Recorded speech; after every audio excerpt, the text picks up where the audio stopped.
Good morning. Good morning. Good morning. Good morning. Whoop. How's it going, Zach? You're the only one that said anything in chat so far. Good. Glad things are going good. We got the weekend on the horizon.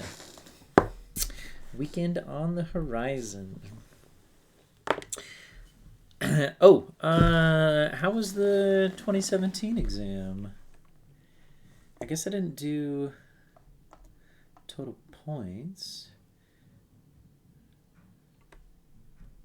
Hey, Maggie. So there's 46 total points.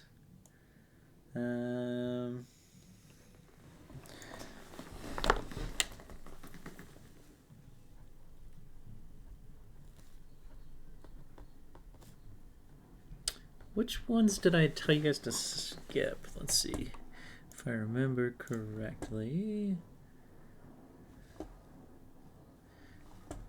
Oh, so it was just all of 7, which was 4 points.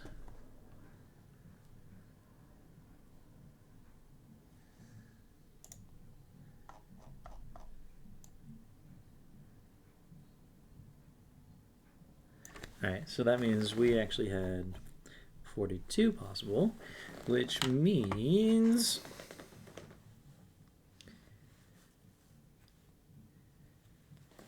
anything above 33 is a 5. Anything above a 27 is a 4. Anything above a 21 is a 3. And that's all we care about.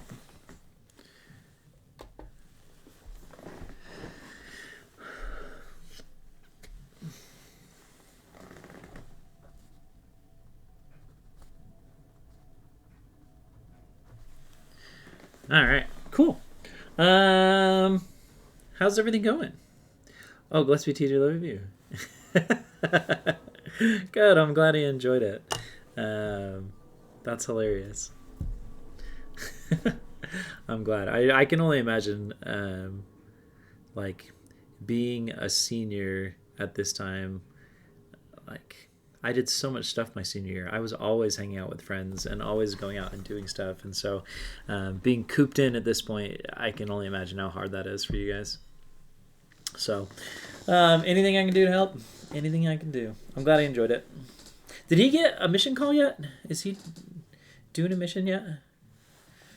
I can't remember.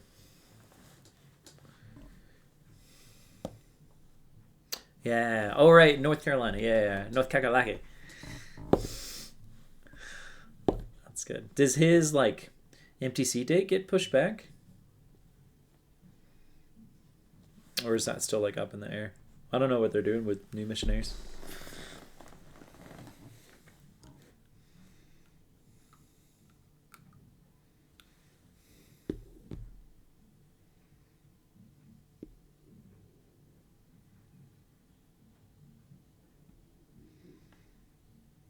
Oh, really?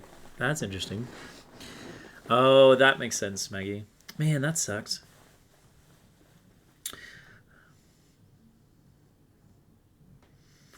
Yeah, I would hate to have to wait a year. Ugh. You already have to put your life on hold to go on a mission. Having to wait another year seems like a lot. Oh, well. Online MTC sounds interesting. Yeah, I mean, a year of college would be good. Is he going to BYU or the U? I can't remember. Okay. Yeah, I thought he was going to the U. Good. That'll be good. The U's a great school. Be a good experience for him.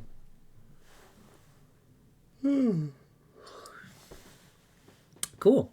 Let's see. Anybody else? Anybody else got anything going on? So far, we just got Zach and Maggie. Oh, and Logan. Logan said something.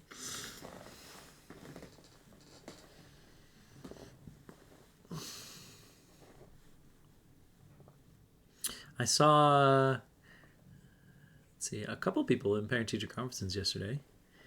Not very many, but a few. Oh man, I'm so tired. Fridays. We can do it.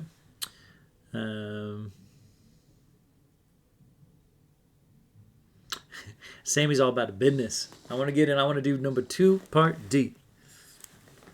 I'll make a list. 2D, says Sammy.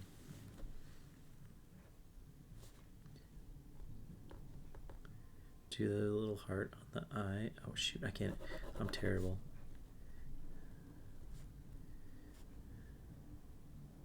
There you go, Sammy. Okay, so we'll just do all of 2. At least we'll do most of 2. All of 6. So 2 and 6. 2's a long question, so I don't know if we'll be able to get through all of it, but we can try. 3D.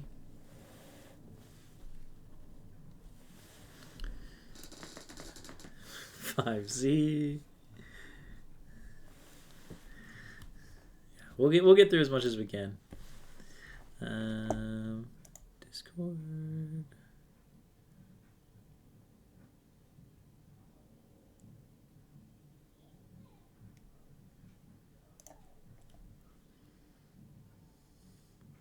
One BII. Oh yeah. I wanted to talk about 1B. That's a good one. It kind of relates to what we were talking about on Wednesday. Let's just start with that. Let's go into 1B. Then we'll kind of hit whatever we can from here. So, problem number 1. So here's problem number 1. It starts you off with this reaction. So it has this carbon disulfide, CS2, plus chlorine making carbon tetrachloride, CCl4, and this disulfur dichloride compound. Carbon tet can be synthesized according to the reaction represented above. Chemist runs the reaction at a constant temperature in a 25 rigid liter cylinder. Okay, A is just a PV equals nRT problem. So great, I'm hoping you guys were able to do that. PV equals nRT conversion, that should be easy points. We've done so much of that stuff.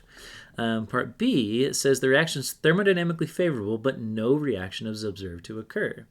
That to me automatically screams activation energy, right? Because just because something is feasible doesn't mean it'll happen until we give it that spark, right? However, at 120 degrees C, the reaction occurs at an observable rate. Explain how the higher temperature affects collisions between reactant molecules so the reaction occurs at an observable rate at 120. Okay, so remember, we talked about this on Wednesday. At a higher temperature, your molecules possess an average of more kinetic energy, which means they're going to collide more frequently and with more energy, meaning that you'll have more successful collisions that have enough energy to form the activated complex, or you could say to overcome the activation energy barrier. Part B then says, the graph shows a distribution for the collision energies of reactant molecules at 120 degrees C. Draw a second curve on the graph that shows the distribution for collision energy of reactant molecules at 30 degrees C. So they're saying that this guy is hot, and you want to draw the graph that's cold. So if I do my best to recreate this graph, they've got something that looks like that, and then they've drawn the activation energy right here. Okay, and they're saying this is 120 degrees. So how's the curve going to shift if we have a lower temperature? We talked about this yesterday. Lower temperature, right, if this is energy down here, right, means less energy. So the curve is going to shorten, right, and get kind of more steep. So we could draw it maybe like something like this. Right? So that a smaller percentage of the particles have enough energy to overcome the activation energy barrier. I think I've seen you do that before, Sammy. That's why I did that, just for kind of to get a laugh out of you. And so this is our 30 degrees C graph, right? So a few key points. We want it to be more stout, and we want fewer of the molecules to be over this activation energy barrier.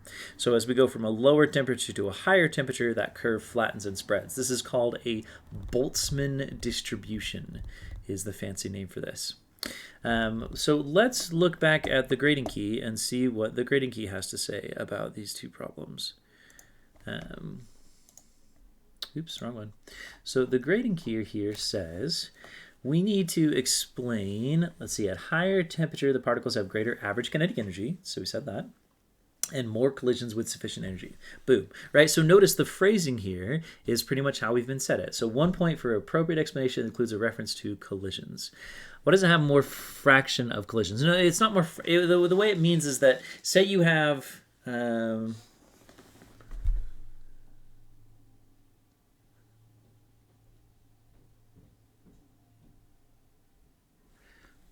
more fraction of collisions. It means, so let's imagine that if you have 100 particles, right, if only 10 of them currently have enough energy to form to react, right, that means only 10%, or 1 out of 10 have enough energy to react. At a higher temperature, that's going to go up to maybe 30 out of the 100 or 3 out of 10. A greater fraction of the molecules will have enough energy to have a successful collision. If that's the phrasing. I hope that makes a little more sense, Lauren. If we go to the picture, right? So if we go to their picture, here's their picture. Okay. So you'll notice that here's the activation energy. If we look at the area under the curve, right? Do a little calculus term here. At the higher temperature, there's a greater area under the curve, meaning a greater number of molecules have enough energy to collide. Oh, it's the y-axis. It's called fraction of collision. Why would they call that y-axis is labeled weird?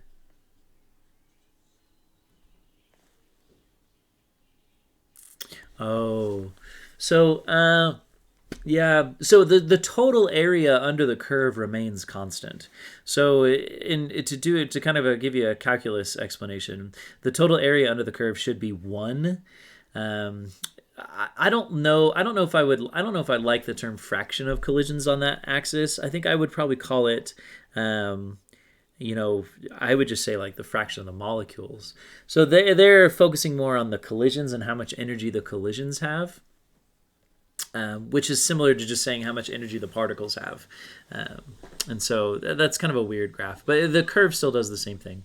So we get a point for the curve that has a peak above and to the left, right? So we got to shift it above and to the left.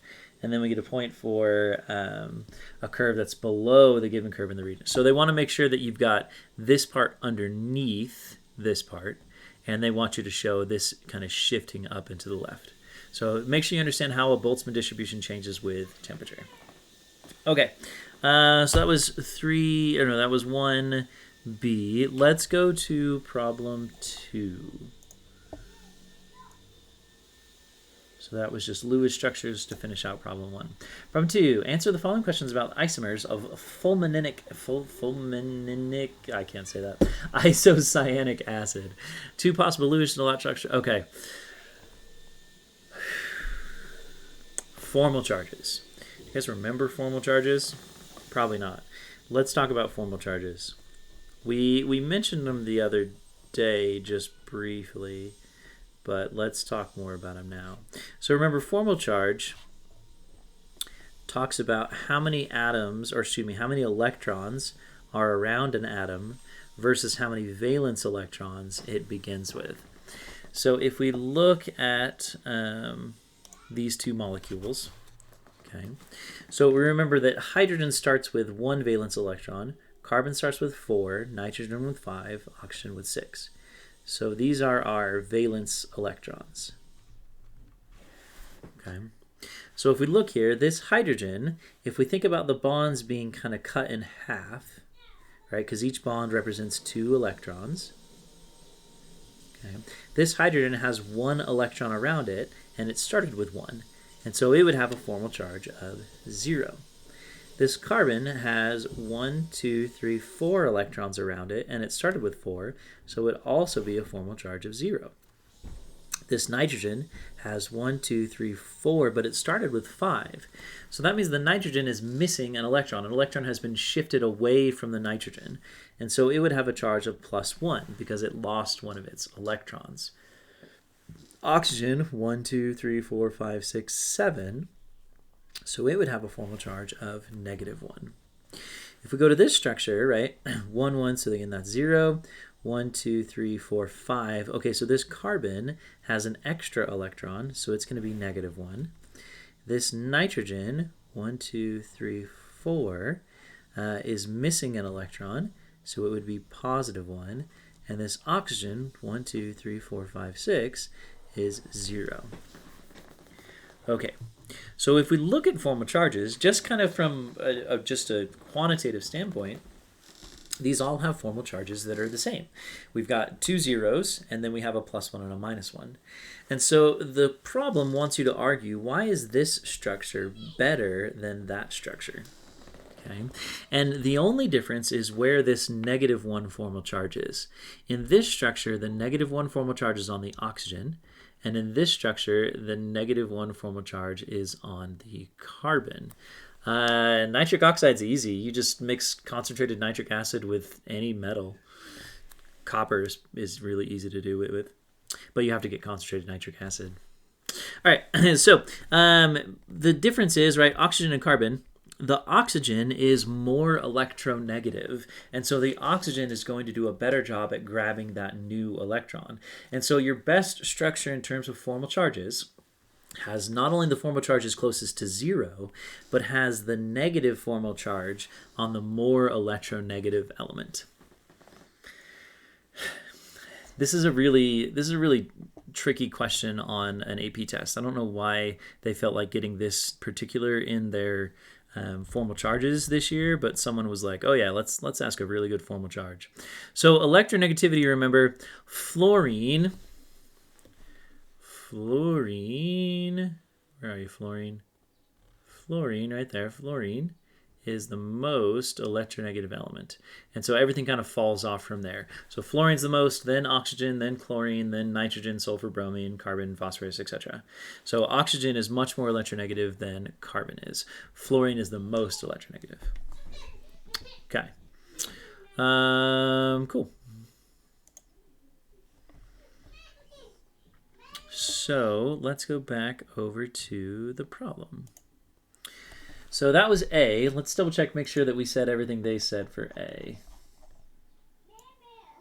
So A, it says, in the diagram on the left, the carbon has a formal charge of 0 and the oxygen has a formal charge of 1. In the diagram on the right, the carbon has a formal charge of oxygen of 0. Okay. The diagram on the left is better because it puts the negative formal charge on oxygen, which is more electronegative. Okay. So 1 point is for the assignment of formal charges. Okay. And then 1 point, so they made this a 2-point question. They were like, we're really gonna hit this problem hard. So when comparing Lewis structures, make sure you know how to sign formal charges. You just look at the valence electrons versus the electrons around the atom, and then make sure that you can know that the better structure is closest to 0 and has the negatives on the more electronegative. Okay, cool. So then we go into part B. Using the Lewis dot diagrams for fulminic acid and isocyanic acid shown in the boxes above, and the table of average bond enthalpies determine the delta H for the reaction. Okay, so this is just taking reactants minus products, right? So you would add up a carbon-hydrogen, a carbon-nitrogen triple, a nitrogen-oxygen, and then you would do the same thing over here, and you take the reactants minus the products. I'm not going to go through that. Algebra is pretty simple. Remember, with bond enthalpies, it's reactants minus products, right? So we take everything over here, add them all up, and subtract everything over there. And that should be what the grading key says. Oops. Yeah. So you get 1 point for subtracting the bonds formed, the bonds broken, and then 1 point. So even if you just like set the problem up, you'll get a point. And then if you correctly punch it into your calculator, you get the second point. So it should give you negative 246 kilojoules per mole. All right, so then part C says, a student claims that delta S for the reaction is close to 0. Explain why the student's claim is accurate. So remember, S is entropy, randomness, disorder. If we look at these two molecules, they have the same atoms, really similar structures. They're both gases. to me, it seems like their randomness and a disorder is going to be the same. So you basically say that the number of moles of gases are the same. That's kind of the big thing we look at. The bonds are very similar. And so entropy would be close to zero. I wonder what they said. They said the change from fulminate to cyanide is a rearrangement of atoms with no change in phase or molecules. Right. So no change in phase or molecules, so that gives us our delta S being 0. Part D. Which species, fulminic acid or isocyanic acid, is present at a higher concentration at equilibrium at 298? Justify your answer in terms of thermodynamic favorability and the equilibrium constant. Okay, this kind of question is not going to be on the test because this is from Unit 8. We technically learned how to do this, so I can quickly show you how to do it. They basically want you to calculate delta G. Since you know delta S is essentially 0, then delta G is equal to delta H. Here, let me show you the math here. So we know this equation, delta G equals delta H minus T delta S. And then we also know that if our reaction is at equilibrium, that delta G equals negative RT ln of K. All right.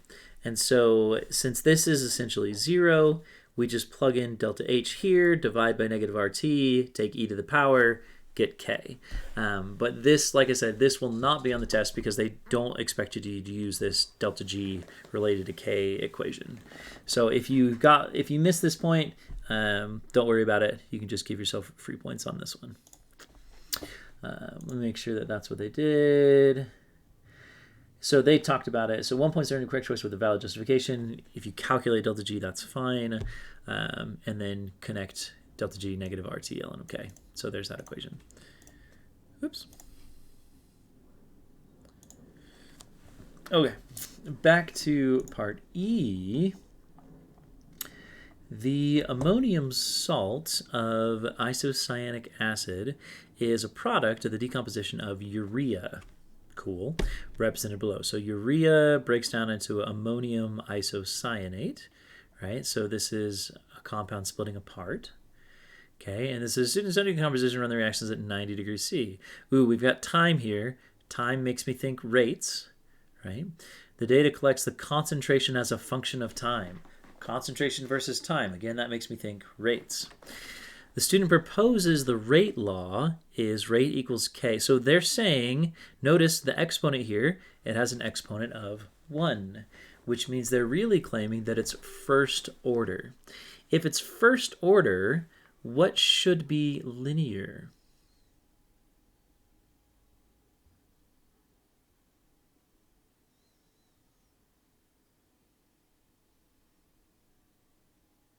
The natural log. Natural log. So what we can do is you could actually just make another table real quick, and you could take the natural log of all these values. You can natural log of this, natural log of that, natural log, natural log, natural log, natural log. And you would see that as this goes up by 5 every time, our natural log should have a common difference each time as well. And so then, if you know that, and you've got the initial, you can plug into the equation. So let's write down real quick. Our first order integrated rate law is, all right, first order integrated rate law is that the natural log of A at time t is equal to negative kt plus the natural log of A initially. Right? Or you can do subtraction, either one. So all we have to do to find K, right, is to pick one of our points. So we can pick, so to find the initial concentration, we just take the natural log of 0.100 because that was the initial concentration. So the natural log of that is going to be, that's going to be this term. Okay, and then we just pick a time. Let's just pick the time 5 hours. So at 5, we would say the natural log of 0.0707 equals negative 5. Oh, oops. negative k times 5 hours plus the natural log of 0.100. So we can plug that, we can solve for k, right? You just do this, subtract, divide by negative 5. That should give you k. So I'm going to do that real quick because why not? 0.707 natural log minus 0.1 divided by negative 5. So I get that k is 0.0693. So when we go to how the answer key on this one is, the answer key on this one's a little interesting. So let's see. Answer key says for part E, from inspecting the data table or the graph, it's evident the decomposition reaction has a constant half-life. Oh, so they're taking the half-life approach. Half-life approach is fine. You could do that as well, which indicates that's a first order. So you can look at the half-life, right? You can see as we go from 0.1 to 0.05, that's half. That takes 10 hours. If we go another 10 hours, it gets halved again. And we go another 10 hours, it gets halved again. So you could do that, or again, looking at the natural logs is a totally valid explanation as well.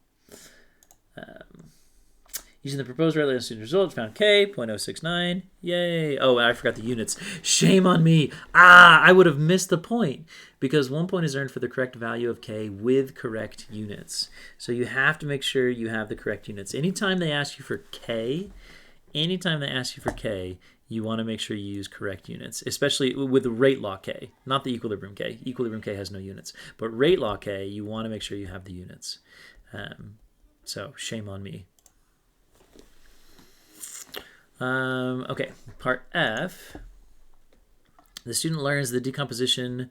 How does the half-life constitute what order is? So remember, so Lauren, first order is the only type of reaction that has a constant half-life. Everything else's half-life will change as the concentration changes. So like zero order and second order, those equations for the half-lives that we did in class, they all depended on concentration. Whereas the first order half-life is independent.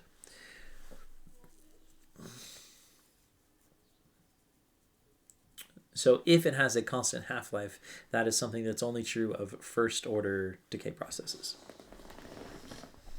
Student learns the decomposition run with a solution of pH 13. Briefly describe an experiment including the initial conditions that you would have to change and the data you would gather to determine the rate of the reaction depends on the concentration of OH minus.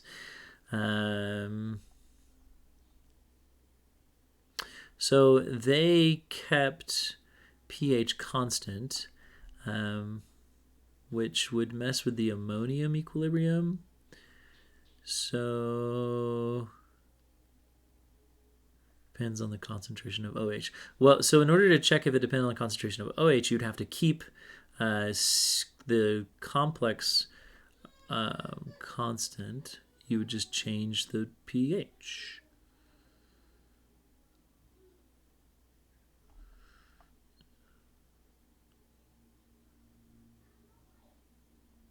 Yeah. What did they say on this? Perform the reaction at different constant of OH. Measure how the concentration changes over time. Other variables show. Yeah, that's really easy. How do you measure how it depends on OH? Well, you keep everything constant and you change OH. There you go. So again, sometimes these AP test questions are simple, so don't second guess yourself when something seems simple. That's what I was just doing. I was just second guessing myself, and I shouldn't have. So yeah, cool. So that's problem 2. The other one, so it looks like 3, B, and D. So let's go on to 3. So 3 is our last long question. Easy points on A and B. Write the equilibrium constant expression. Man, right? NO squared divided by N2 times O2, easy. The next one is just what, an ice table? Yeah, so they give you an ice table. They tell you that it starts out as this and it goes to that. So they basically tell you the change. You can plug in, find the final ice table, easy. A and B should have been easy. We did a ton of those. Okay, part C. NO can undergo further reaction and produce acids such as nitrous acid, a weak acid, with this Ka and this pKa. Student has to make a buffer with a solution of pH of 3.4 using 0.1 molar and 0.1 molar. Explain why the addition of 0.1 to 0.1 can result in the formation of a buffer solution. Sodium hydroxide. Okay. Include the net ionic equation for the reaction that occurs when the student adds the sodium hydroxide to the nitric acid. So we're adding a strong base to a weak acid. When you react a strong base to a weak acid, you get some of the conjugate base. And a buffer is defined as an acid and its conjugate base. All right, and so the formula here is pretty simple.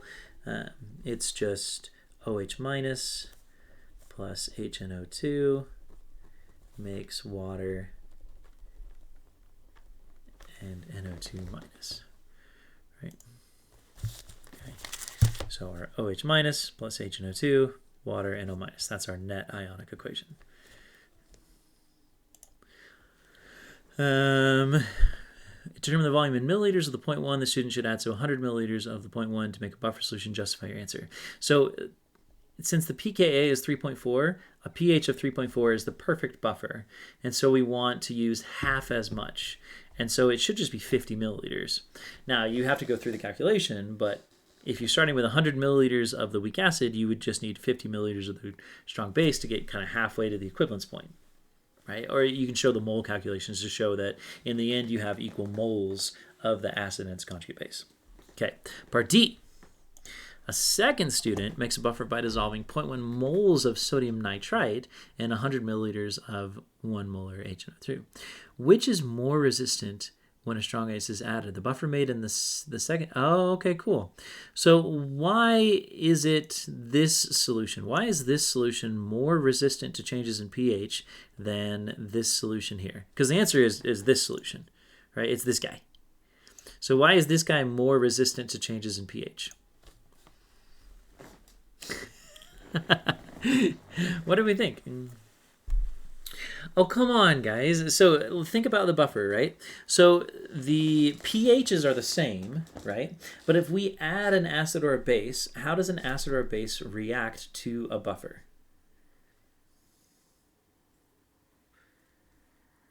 What does it react with? If I added strong acid to a buffer system, what would that strong acid react with? Yeah, it reacts with either the acid or the conjugate base. In this part here, in part C, you did the math for it. I didn't, but you should have. And you end up with that one. I think you end up with like 0.05 moles of HNO2 and 0.05 moles of NO2 minus. In this new buffer, you have 0.1 moles of HNO2 and 0.1 moles of NO2 minus. Okay. Technically, no, Bryce. They've decided that they're not going to do buffers, and so you don't have to know this. But it helps understand acid base. So, more moles, greater capacity to buffer. Less moles, worse at buffering. Oh, I think my zeros are off. I think it's actually another 0 over. It's not a big deal. The same thing comes true. We can double check the answer key. Make sure I'm not crazy. All right. That check. We talked about that. Okay. So going to have the AP test? Yeah, the AP test is on May 12th. Or sorry, May 14th. Yeah, AP test is May 14th. AP chemistry test exam. Okay, so they wrote the net equation. We did that. They did the moles there. The buffer made the second solution more resistant to change because of higher concentration to react with the H+. More moles. Done. 1 point is an incorrect choice and a valid justification. Okay, part E. A new buffer is made. Using HNO2 as one of the ingredients, a particulate representation of a small representative portion of the buffer solution. So this is a picture. They love these pictures. These pictures are really important. Cations and water molecules are not shown. Is the pH of the buffer represented in the diagram greater than, less than, or equal to 3.40?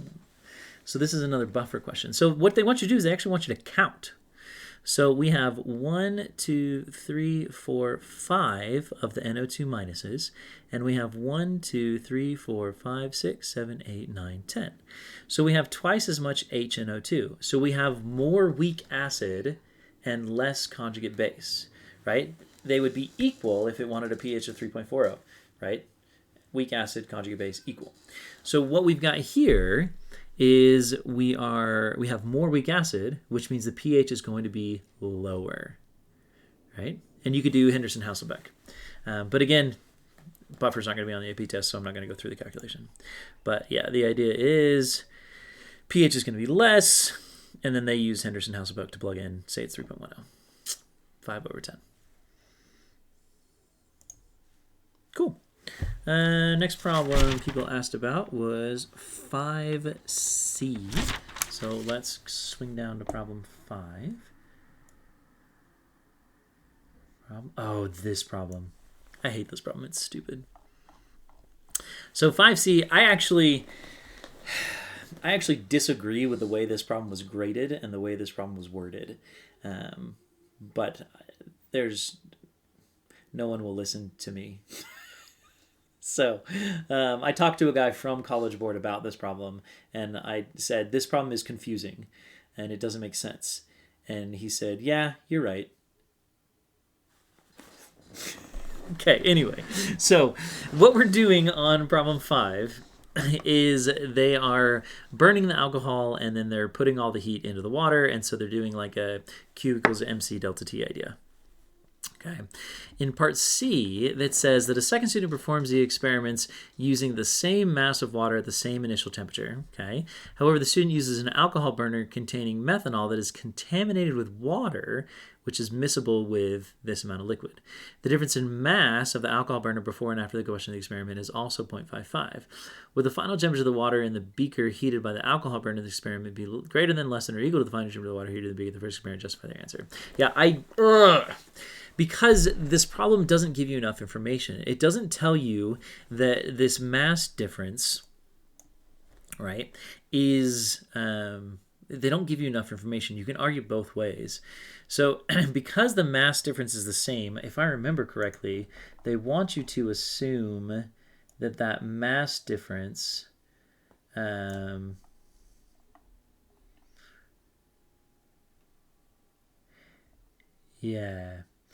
Yeah, and this is where it's wrong. I don't agree with this explanation.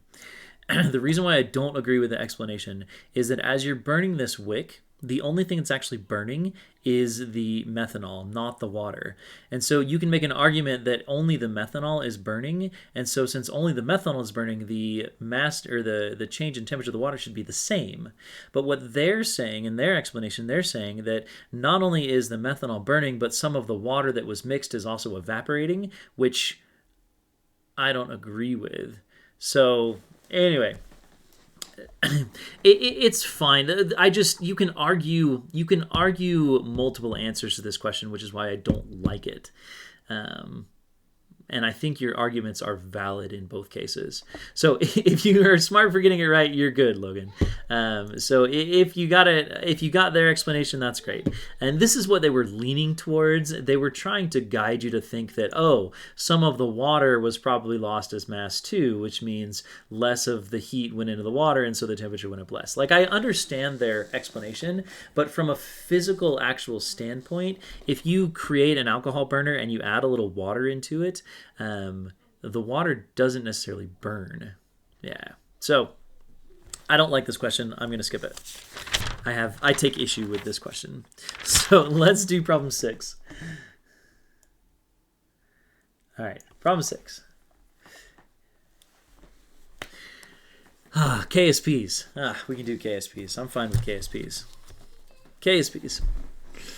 Answer the following question about magnesium hydroxide. At 25 degrees C, the KSP for MgOH is that. Cool, we got a KSP. KSP, I mean. Calculate the number of grams that's dissolved in 100 milliliters of a saturated solution. All right, ice table.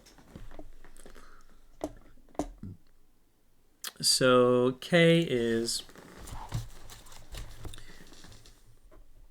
oops, 1.8 times 10 to the minus 11th, right? So this K corresponds with our KSP reaction, which is going to be MgOH2 producing Mg2 plus and 2OH minus. Okay, we have 0, 0, plus x, plus 2x, x, and 2x. Okay, so that means our K here equals the concentration of magnesium times the concentration of hydroxide, don't forget squared. Oops, I'm running out of room. Okay, so when we plug in our x's, we get x times 2x, quantity squared, which is going to be 4x cubed. Right, if we set 4x cubed equal to k, we find that x equals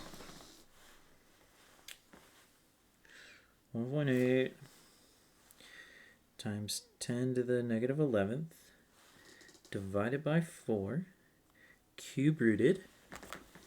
It gives me 0.000165, right? And that's molarity.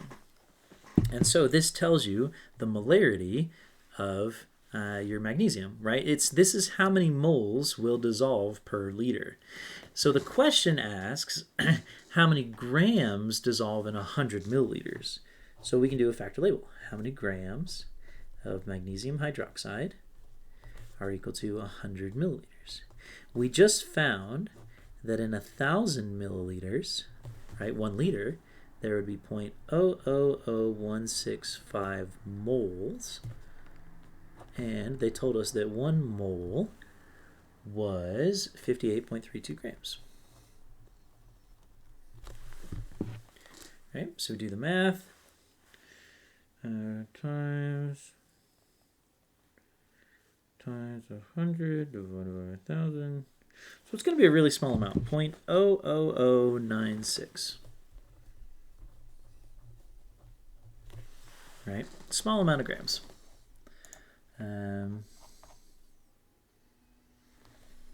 Yeah.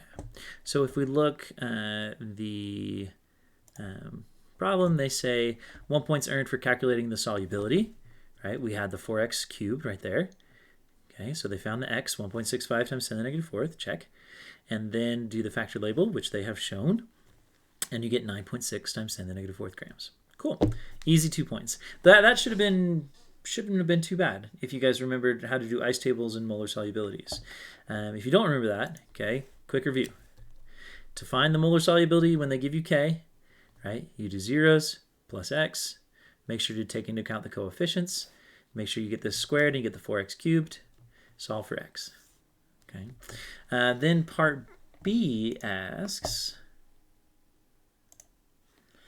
the energy required to separate the ions in MgOH2 crystal lattice into individual magnesium and hydroxide is represented by the table below. It's known as the lattice energy. Shown in the table, the lattice energy of strontium hydroxide is less than the lattice energy of Mg hydroxide. Explain why in terms of properties, periodic properties in Coulomb's law.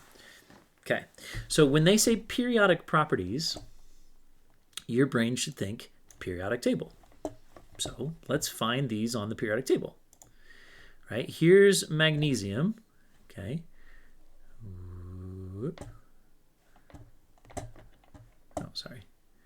Okay, so magnesium's in row 3, column 2, right? And then strontium is down here, row 5, row 2 as well. So what's the difference between magnesium and strontium? Strontium being lower on the periodic table is much larger, right? We talked about ionic strength depending on 2 factors, charge and size. In our magnesium strontium case, the charges are the same, and so charge becomes a moot point. So what we need to focus on is the radius. And so what we say is because strontium has a larger radius, that means that the atoms are further apart from each other, and if they're further apart, they experience less attractive force, right? So because strontium is larger, there's less attraction because the two atoms are further apart, and so our lattice energy is lower. Let's see, what did they say? They said the strontium ion is larger than the magnesium ion because it has additional occupied energy levels or shells, whatever. Coulomb's law states the force of attraction between a cation and is inversely proportional to the square of the distance between them. But this is the fancy answer. Look at how the points was. 1 point for correct comparison of sizes. Strontium is larger. 1 point for indicating the smaller interionic distances lead to greater lattice energy. Smaller atoms, closer together, stronger. That's all you had to say. Right? They give the real technical explanation here, but an answer that mentions those things gives you those points. Quick and easy. Right?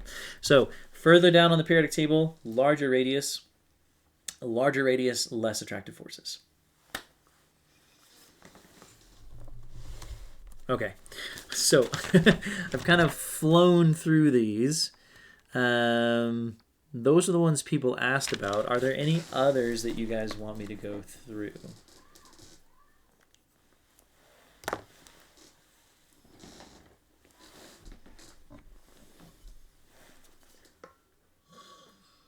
Did I lose everybody? We still have a few people here. Any others that you guys want me to go through?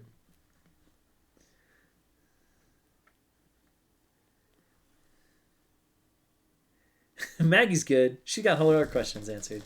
Good, Maggie. Maggie, I hope you can get a 5. Good, I'm glad. Well, I will get the 2018 up and published this afternoon. So that way we've got that one to work on next week. I'm also, like I said, I've made this note. I'm going to send out a calendar for May. I'm going to send out an email to you and your parents. Expect that this afternoon as well. So I'll have the 2018 exam up as well as the calendar sent out for the month of May. Any other questions?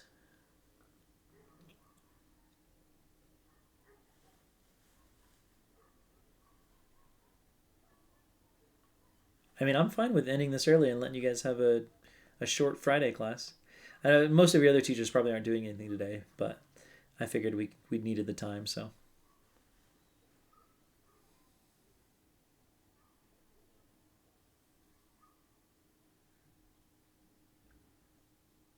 Okay, we'll end early.